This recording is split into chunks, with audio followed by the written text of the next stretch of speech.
In Orc society, only the strongest may lead.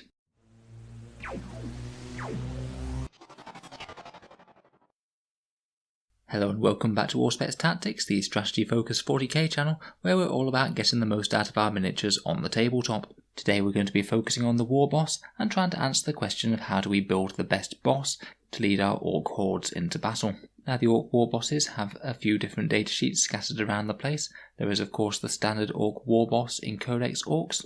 There's now the Deathkiller Wartrike, who's technically a speed boss, and we'll be going over him at a different time I think. There's the Warboss in Mega Armor, who no longer has a model and is now in Warhammer Legends, at least for the time being, until Games Workshop gets around to making one I suppose.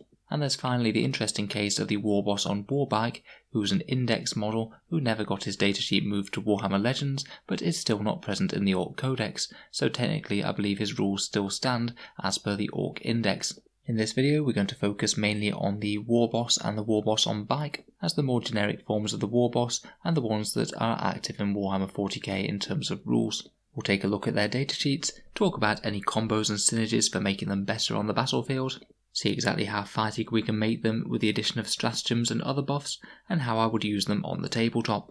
In the background of course the Warboss is the highest position in a large Orc war.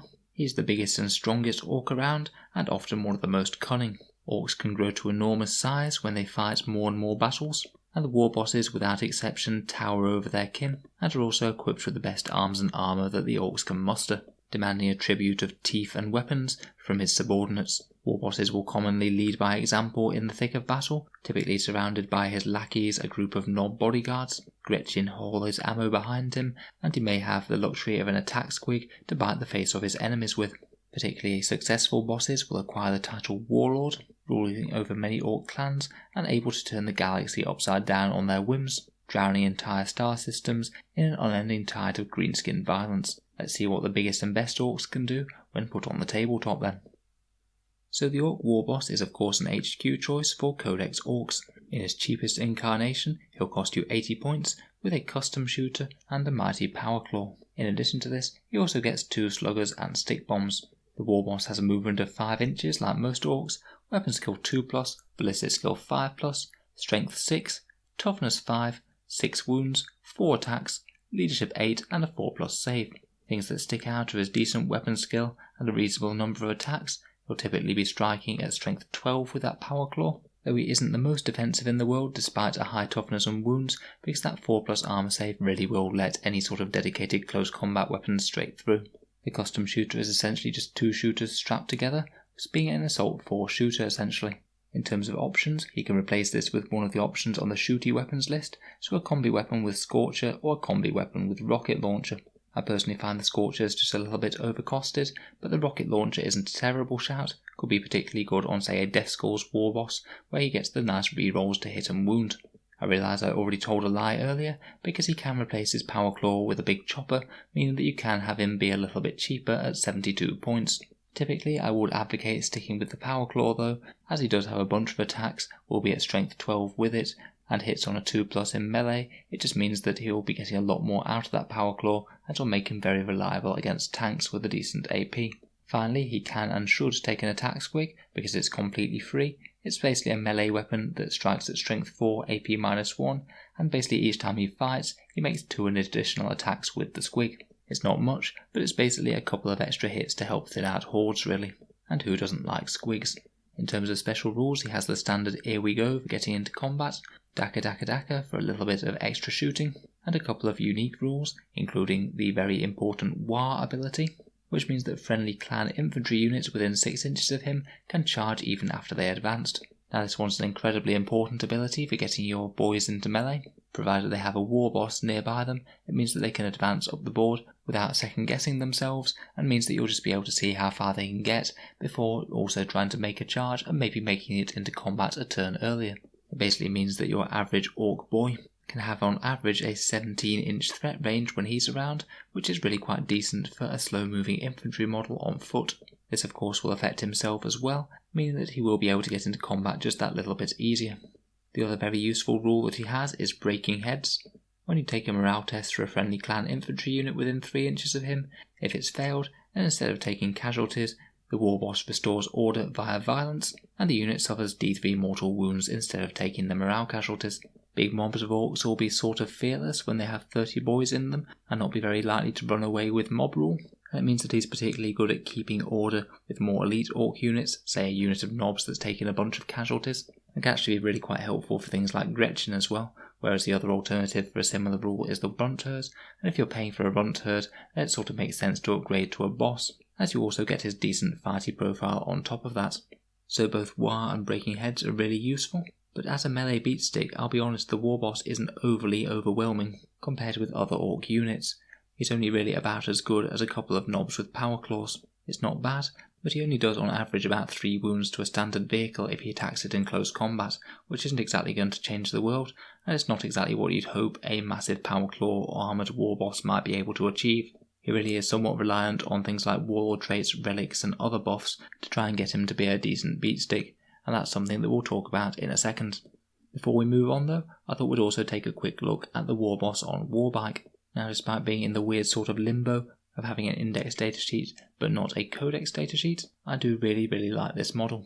He's considerably more expensive than the standard Warboss, and he's 108 points if you equip him with a power claw compared with the standard Warboss's 80 points. For that you really do get a decent amount of benefits though. He gets a whopping 14-inch movement, which really means that he'll get into combat no questions asked, but he has toughness 6 and 7 wounds, meaning he's decently harder to kill. Plus his Warbike comes with 2 Dagger guns, which are just like the standard Warbike's ones. Assault 3, Strength 5, AP nothing and Damage 1. He can take weapons from the shooty weapons list, so I'd typically give him a custom shooter on top of that, just to throw a little bit more lead down range for only a couple of extra points. Again, he can take the attack squig for free, so definitely do that. And he has the option to trade his power claw for a big chopper, which in normal circumstances I certainly wouldn't. Finally, his War ability can also apply to biker units as well as orc infantry, so if you're running him with them, then it certainly makes more sense to take him over your standard boss. For me, the additional 28 points are points well spent. That whopping move is incredibly handy, the extra toughness is nice, and he's got a bunch of extra dagger as well, and who doesn't like that? Unfortunately, I don't ever believe that he's been updated to have dagger though, he just has here we go and mob rule. Honestly, he's in a bit of a weird situation rules-wise, and it would be nice if Games Workshop sorted him out. So those are our standard war bosses, very good for buffing, not bad in combat but not outstanding, so let's see how we can get a little bit more out of them. Firstly we come to clan choice, and as the core HQ of the codex, most are very useful indeed. Goths will unsurprisingly get you extra damage in the fight phase, with their exploding 6s to hit, and their warlord trait can improve his attacks and AP. On top of this, that lucky stick is a really good relic, giving him a very nice bonus of +1 to hit, and also allowing him to reroll hit and wound rolls for his own attacks. This is a really powerful little relic indeed. It almost doubles his damage output against most hard targets, giving him an average of round about 6 wounds on his standard vehicle. If you are playing Goths, I'd strongly consider this one. Death Skulls are absolutely excellent for their rerolls, allowing him to reroll a single hit, wound and damage roll. Again, another very solid boost all by itself, and their warlord trait can make him a bit more fighty against vehicles. Blood Axes could potentially allow him to infiltrate and give him a sort of deep strike mechanic, and their Thinking Cap could allow him to have 2 fighty warlord traits, certainly good for souping up his combat ability. The Evil Suns will of course allow warbosses to get closer to the fight, +1 to advance and charge is great. Snakebite 6+ Feel No Pain is a lot more relevant on big multi-wound models such as the Warboss. Bad Moons will help his shooting out a tiny bit, and their warlord trait can give him a 4+ invul save, though isn't quite as relevant now we have Da Biggest Boss stratagem. And finally, Freebooters can potentially get him back to hitting on 2s again in combat, provided something kills something nearby. Their Killer Reputation trait can give him rerolls in combat too, and also rerolls for nearby units. In terms of the more generic warlord traits, many of them will amp up his combat abilities. Both Brutal but Cunning and Might is Right are solid upgrades to his attack power. Brutal but Cunning allows him to reroll hits and also adds +1 to his damage, making that power claw far more relevant against vehicles. And Might is Right adds +1 to his strength and attacks characteristics. The extra attack is certainly very nice, but the extra strength isn't typically going to be meaningful, as going from strength 12 to strength 14 is only really going to make any difference on toughness 7 targets most of the time. If you know you're fighting tanks or vehicles, Big Killer Boss could be worth a shout, and that's +1 to wound rolls against these targets, but typically I think that Brutal but Cunning is the way to go, if you are making your Warboss more fighting. In terms of relics, my single favourite is the Killer Claw. This is a power claw that gives him strength times 2, AP minus 3 and a flat damage 3 rather than D3. You don't suffer the minus 1 to hit, and you can also reroll failed wound rolls for attacks made by this weapon. So this is 3 really solid buffs to that power claw, just making him ludicrously more fighting.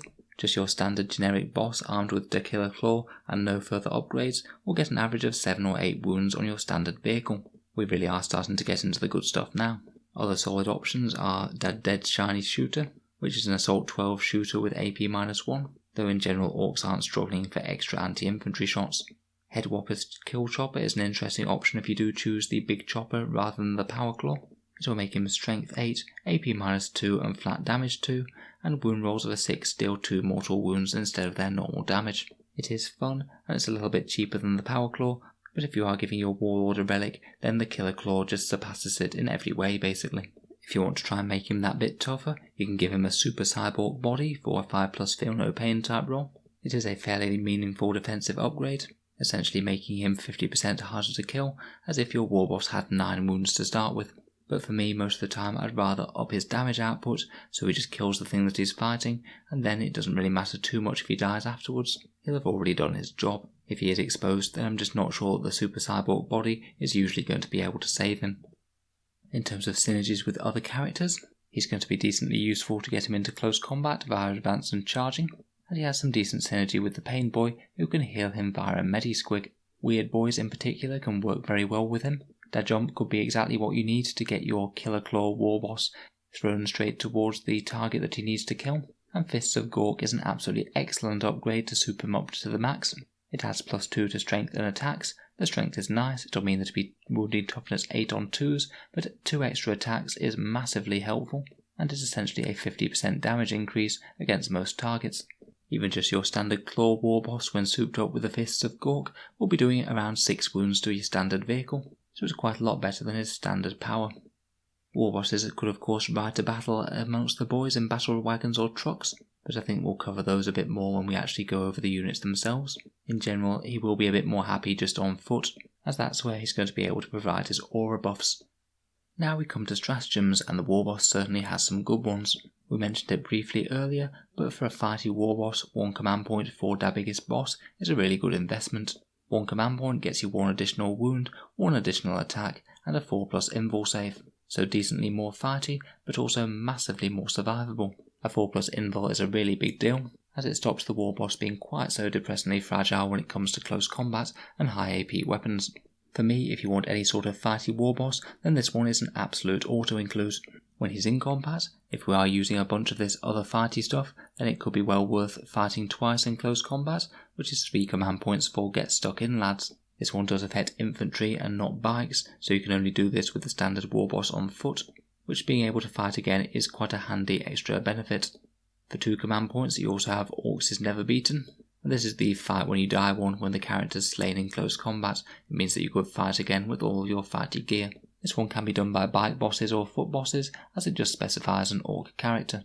We already mentioned Medi-Squig back when we talked about the Pain Boy, but for 1 command point for a few extra wounds on the Warboss, it could well be worth it.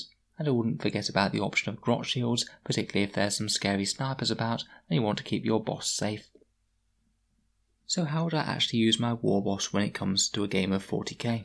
As it stands, I think that the Warboss might actually be more valuable as a buffing character than a melee beatstick, by actually getting your Howling Tides of Orcs into battle at double time, by being able to advance and charge. The leadership buff does help quite a lot. There's no reason that he can't do both though, so I typically want to soup up my Warboss to be extra fighty as well. Hopefully he can be screened long enough to make contact with the enemy, or maybe even could get cheekily dad-jumped across and get stuck into an enemy big hitter from a completely unexpected angle. If we put together a bunch of the buffs that we've talked about so far, we can make an absolute monster. If I were to build a Warboss that wasn't using any clan-specific options, I would start with using the biggest boss for 1 extra attack, the extra wound and the invul, give him the brutal but cunning warlord trait for reroll hits and +1 damage, give him the Killer Claw for no claw penalty, reroll wounds and a flat 3 damage, and finally throw the Fists of Gork on top of that for strength 16 and another 2 attacks. The thing is, it's all really quite reliable, apart from the psychic power, which is only cast on a 6, so it's pretty easy to get off. If you do the maths for all of that, you actually wound up doing around about 20 wounds to your standard toughness 7 vehicle, or an Imperial Knight, and the wounds are flat 4 damage, which means he'll be absolutely ideal for chewing through things like Centurions or pesky Custody jet bikes for example. And if that's not enough, or he can reach an additional target, he can do it all over again for 3 command points. Admittedly, this will be throwing your Warboss right to the wolves being at the front of the battle, but when you're getting this sort of damage out of him, it's really not the worst thing in the world. In terms of actual in-game use, I would put him somewhere towards the heart of your boys' formations, and have any big mobs make sure that they're always within 3 inches of him for the breaking heads ability should they need it, and to be able to advance and charge with impunity. We'd want to make sure he's not too close to the front of the formation so he doesn't get shot out, and then move and advance across the board along with whatever support he has, and get stuck straight into the enemy. He might be able to get there faster if he's on a warbike, and maybe accompany some other orc units that are a bit faster than boys, or of course he could be using a transport vehicle to get right up front. I will be very tempted to have a weird boy or warp head around to be able to give him fists of Gork should he need it, and maybe think about jumping him if you run out of other mobs to jump. And when he runs out of boys to buff towards the later turns, he should absolutely be getting himself stuck into the opponent to try and deal enough damage to win the battle. I'd certainly think about some command points for if he should need to activate again in the fight phase, either fighting twice or fighting when dying. Overall, I think the vast majority of orc lists will at least want one Warboss around. His buffs are good, and he can get turned up to be a bit of a melee monster with a very minimal CP investment, even if it's just one to buy in that Killer Claw. That alone, plus possibly the biggest boss, really makes him into a threat that the opponent can't just ignore. So that about rounds up the video. If you've had any great experiences of unleashing a crazy amount of damage with your souped up Warboss, please let me know down in the comments. It'd be good to hear some war stories, and if there's any combos or tricks that I missed, please enlighten us all. I am quite pleased with the amount of combos that you can get from Codex Orcs, and now this nice new biggest boss stratagem can really mean that the Warbosses are no joke at all in the fight phase, which they really shouldn't be. Thanks very much for listening to an Auspex Tactics video. We'll have plenty more Orc videos coming out over the following month, so feel free to subscribe if you'd like to hear more. And if you'd like to help out the channel, I do have a Patreon page which is down in the description below. Making all of these videos does take quite a long time, so if you are enjoying the content regularly, then any support is greatly appreciated. It is what keeps the channel going, and I'm very grateful to my Patreons for helping make this possible. In any case, a big thank you for listening, and I'll hope to see you guys next time.